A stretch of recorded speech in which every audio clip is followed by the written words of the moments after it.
Oh, you dafty. Aye, you. Well, is there anyone else silly enough to try keepy-uppies with 2 footballs? All you need is 1 football. A football app that brings together the latest news and in-match updates to football fans all over the world.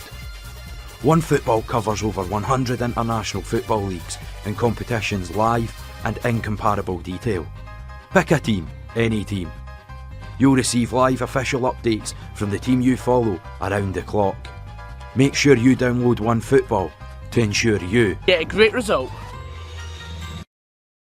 Hey guys, Goggsy here and welcome to this special show. Today we've got Jim LEISHMAN and Roy Barry as our guests of honour in today's interview. Now, of course, Jim, you are the Provost of Fife. The Kingdom of Fife. Oh, sorry. Provost of the Kingdom of Fife.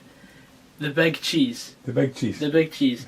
What does that entail exactly? No, it's a great honour to be honest, Gordon. I got elected 7 years ago this month and I didn't think I'd get re-elected. So to get re-elected is a great honour again as well. It's quite it's a really interesting job, a lot of variety in the job, and I'm really pleased that I've had the honour of doing it.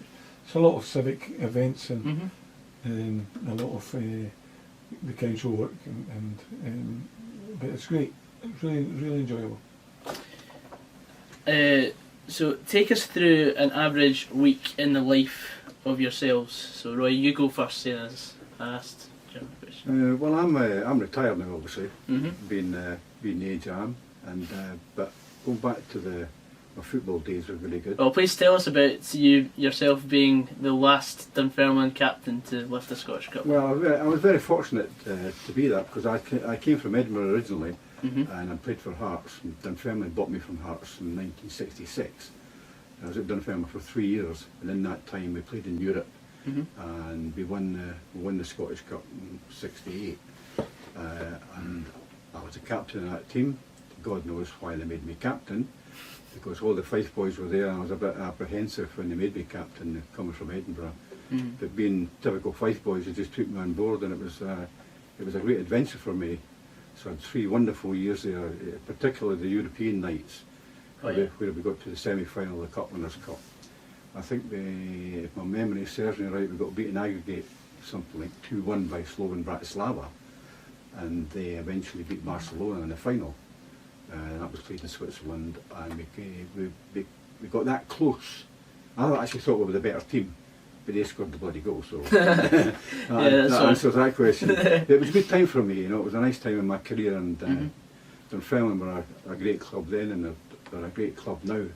They just need to get the performances right on the park, which I think they will next year.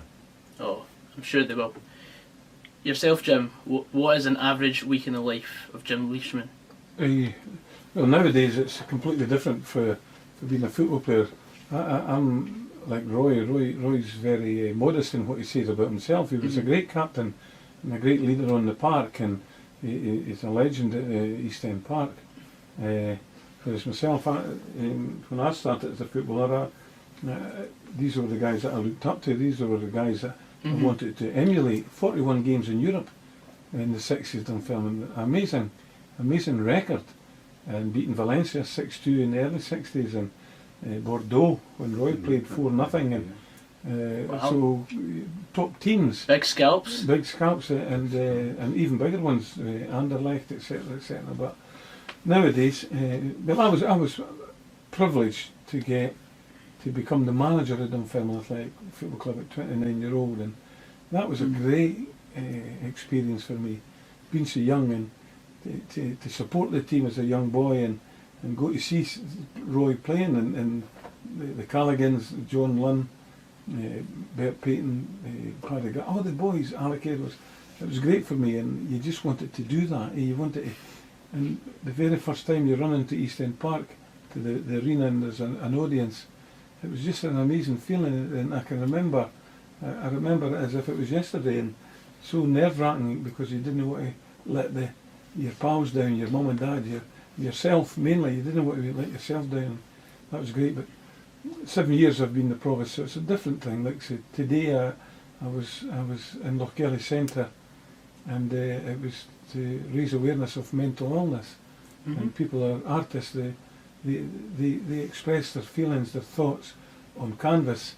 So I was there supporting them, and it's quite humbling to go and do that. The people who have a great talent, but they're trying to overcome their problems. But it's quite varied things that you're doing.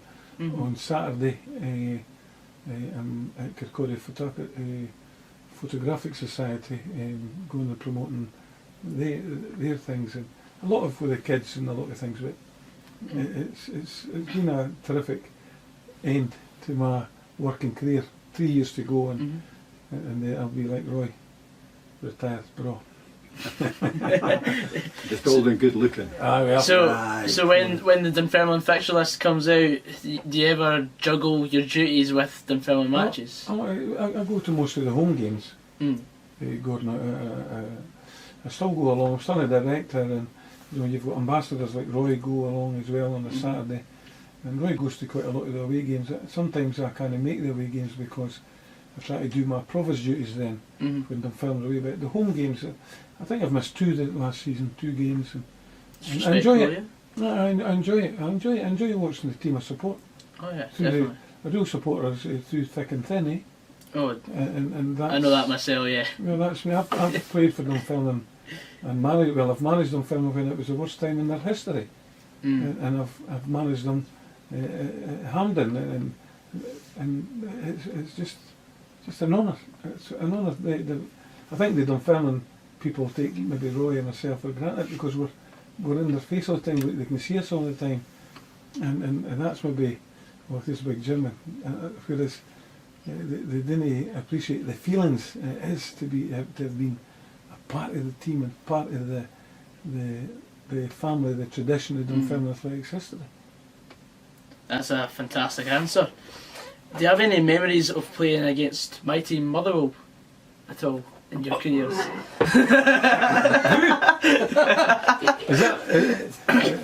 there a team that's just below Albion Rovers? It was a hard place to play, Roy, right? It was always difficult. Well, when I was in my youth, they were one of the top teams. Ian St John was the top striker, and Billy Hunter was a great friend of mine. Bobby Roberts from these 2 guys were from Edinburgh, so I knew them quite well. Ian St John, eventually met up with Ian St John when he left Liverpool and came to Coventry City, when I'd been transferred to them from Dunfermline. So he became a kind of good pal as well, socially, and then became the assistant manager. So I did know Ian for quite some time. And Motherwell, I've got good memories of Motherwell. A nice place to go, especially when you beat them all the time. A lot of good managers started their career there. You've got Jock Wallace and Frank Connor. They were a pair. Then Davy Hay took over from Jock Wallace, and Davy went on to win the Premier League with Celtic, the League Cup with Livingston. Was there a left half called Bert McCann? I always think, did he play for Scotland? Bert McCann. Honestly, I've not been just before my time. Oh, right. Honestly. Yeah.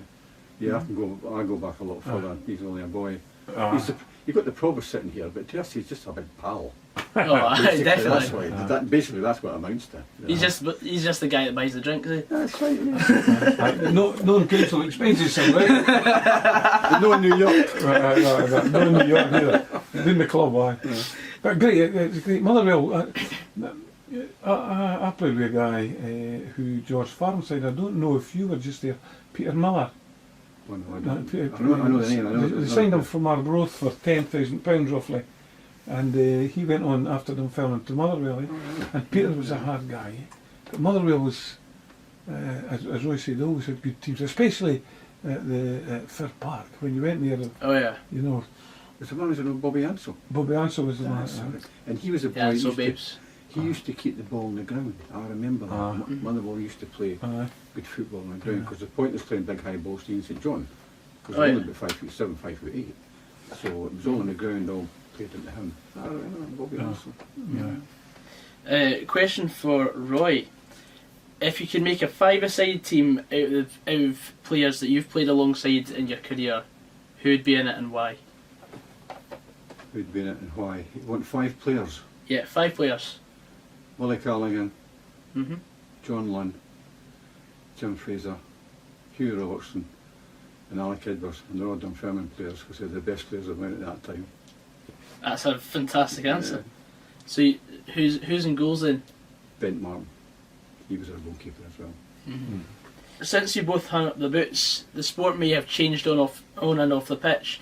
What changes would you say you've noticed the most over the years? Can I go first? Oh, yeah. The biggest thing for me watching football is, like, you're getting technical now, but it's the movement off the ball. Players are now aware that 80% of the game is played off the ball. Right. You know, when they pass the ball, they're on the move. Nobody passes the ball and looks at it and say, well, that was a good pass I made. They pass the ball and they're away. And the guy's mate runs. The mate runs and they're no bother about, I'm not making that run because I might be tired or whatever. These guys are super fit and they just run from anywhere at any time and prepared not to get the ball. If they don't get the ball, they don't care because they'll get it the next time. So I think that's the biggest change for me when I watch football at the highest level, like we've been watching the last week or so in Man City and Liverpool. The players are on the go from work, they're just away and they're quick and they cover ground, and that's the biggest thing for me is that.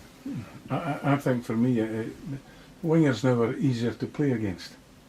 You can defend against wingers a lot easier now, and that prevents the crossing coming in, and therefore there's not as much goals. When I played, the wingers, every team had a winger, a good winger. Roy mentioned Alec Edwards at Dunfermline, 17, 16, 17, he was a fantastic prospect. I played against Jimmy Johnson twice, never met him once. Honestly, you know, he would be in my five-a-side team because other forwards would give him the ball and say, right, let's have a wee break, lads. And he would still have the ball when you would come back to play. They're fantastic. Remember, these guys that Roy played against, I got at the start of my career, but at the end of their career, so but Roy had played against them, and the Dunfermline team at that time, when they were at their peak. And they were giving them really good games, especially at East End Park. But you had the LEISHMAN Lions, and then in '72 you had the Wallace's Glasgow Rangers, who were in the European Cup Winners' Cup. Dunfermline in the semi-final in 69, 68, 69, and Dundee. You know, Dundee, they had, you know, wee Jimmy Wilson and Tommy Traynor, all great wingers, and they created things for you. Can I just interrupt and tell you a wee story about Jimmy Johnson? Go on then. Celtic went down to play a testimonial for Di Stefano down in Madrid, and to give Jimmy Johnson the ball, and Jimmy was like the wee boy in the playground. He was always the best player, and he started to dribble, and the Spanish boys let him have the ball, and he beat one man, and he beat another man, and then he beat the third man, and the Spanish crowd sort of got the feel of it, and they started going, ole, ole, and of course Jimmy, being what he was, think, this is great, I'll just keep it, and he kept the ball. Nobody can get the ball off him, and he was going in and out the park, beating everybody in the row, and the whole crowd was going, ole, ole. It was like a performance on its own, and I saw that. It was just the most incredible thing I've ever seen. Well, Ryan Giggs would be something about his technique and whatever. In my opinion, Ryan was The body swerve. the body swerve. And George Best, of course. Oh yeah. You know, Davy Cooper. Davy Cooper. That debate again. That's going back. That's not nowadays. That's not nowadays. But nowadays we're all very predictable. But that's good. You remember Davy Cooper. Well, I don't remember him. No, but I mean, you're bringing his name up. Yeah. Yeah, definitely. Ex-Motherwell, Clyde Bank. Yeah. Motherwell, but you had really good wingers at that time, and I played against Wally Johnson, Bobby Lennox, the wee guy Kenny Aird for St Johnstone. Quick and but technically gifted, and a lot of them had low centre of gravity, so you were going one way, and with that time, the time you go down to track, they were away the other way. And it was great. You had to be on your toes. You had to think, and you got a row, eh? See if you didn't do it right, big Barry or John Cushley or Doug Bailey, they would scud you in the head. Get defending you. They try to get a bonus here, scud. They get a punch. That's your teammates, man. They would. Five for me. That's a fighter. Like, you got a good scud. On BBC Radio Scotland's Off the Ball with Tam and Stuart, one of their topics last weekend was, what does Dunfermline mean to you? So I'm going to put you on the spot here. What does Dunfermline mean to you? Dunfermline's special for me because Dunfermline, I moved down to, when I finished my football career, I moved down to London and I was out of football for a bit. I got into football and management briefly, and then I come out of it and I couldn't get work, so I was working down in London for 25 odd years or whatever, and Dunfermline made an effort to find me and bring me back to Dunfermline for I think it was The Hall of Fame. Hall of Fame, that's right, Jim. It was a Hall of Fame. I brought back for that, and everybody welcomed me. I've been away for all these years, and I'll never ever forget that all my life from that time on till now, because I've got a great life. Met my present partner at that particular dinner that night, and that was 15 years ago. We're still together. Woohoo! And she's not saying that. no, mind your business. So it means so much to me because they gave me another life. Although the life I had in London was quite good, but the life I've got back here is just of a higher quality in every respect. From the friends I've got from the olden days to an everyday lifestyle, it's just incredible. So I owe about a third of my life to Dunfermline for what they were able to offer me in terms of friendship and anything else that goes with it. It's fantastic. Well, Dunfermline Athletics is my second home. You know, it's my second home. I've been there since I was 13, and then I had a spell at Livingston for 9 years, but my heart and my head was still at East End Park.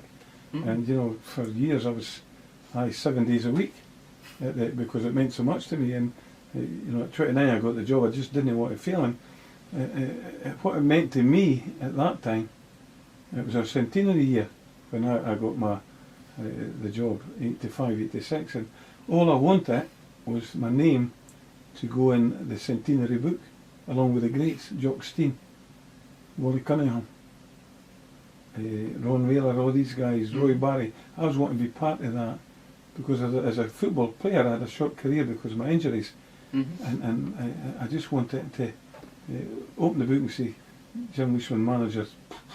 Didn't matter if it was 3 weeks, 3 months or 3 years. That meant so much to me, because absolutely, you know, I saw Dunfermline at the greatest, the halcyon years.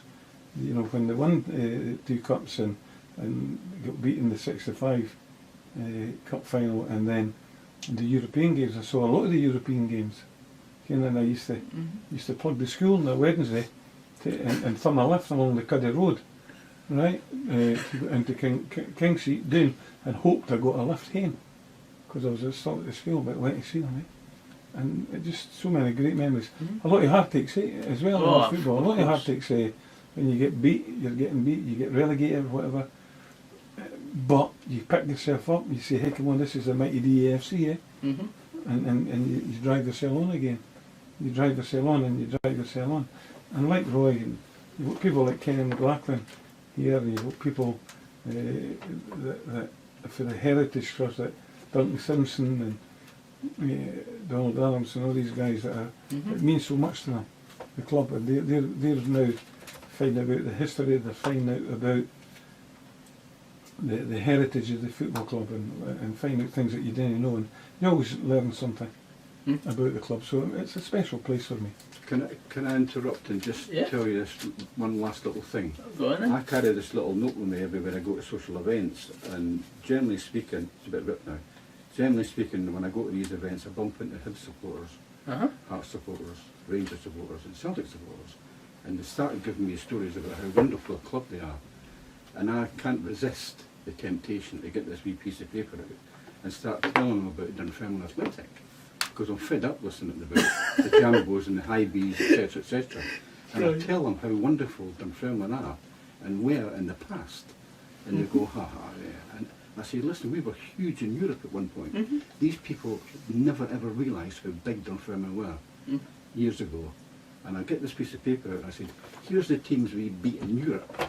And they're all astounded and look at me.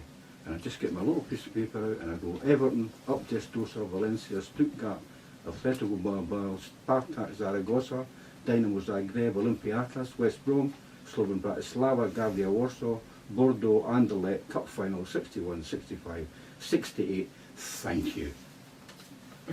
Fair game. And Amazing it heritage. is. One last question to wrap up the interview. Picture this, you're in the pick and mix aisle of a sweet shop and can only pick 3 sweets. What do you choose and why?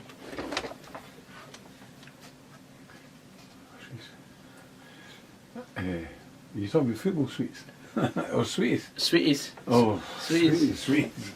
Gobstoppers, Ah, dolly mixtures, Huh? sour plum. soup. Sour plum. Right. A sour plum. A toffee caramel. Uh-huh. And Come on boys, we need suggestions. no, and Love herbs. I love Look at the sauce. That's what you know. There's hundreds, man. Oh, What I choice that has got him? There's I thought you meant sweet players.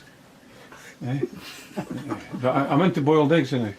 alright. Aye, boiled eggs and scrambled eggs Fair game. and omelettes. That's not sweet. But it's sweet if you put sugar on it. I've just bought 4 hens, Gogs. Right? Fair 4 enough. hens. 4 Right. heads. We're moving into a new dimension, aren't we? Aye, Oh, 4 aye. hens. So We're branching out. I've got with you all the sweeties I'm into. And one of my hens is called Winker, Oh aye. after John Watson. It's a white hen, it's got black collar and a red beak. And I've called it Winker, after John Watson. Because I can't call it John because it's a female, but I thought Winker. And, that's it. And at least 2 eggs a day.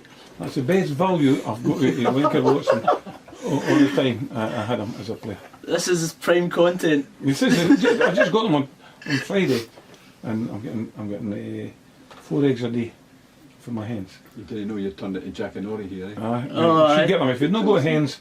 There, instead of getting your Bairns computers, get them a hen hut. That's And, great advice. well, on that note, There you go. I would like to thank Roy Barry and Jim Leishman for MBE. yeah, MBE. Right, Don't yeah. forget that part. Thanks, Gogs. Thank you. Thanks, Paul. Good fun. Thank you very much. Thank you. Thanks. Oh, here you go. Yeah, there you go. Got your tune on. Thanks, God. Right. Cheers, Kenny. Good. I agree. That was a good addition there. Yeah.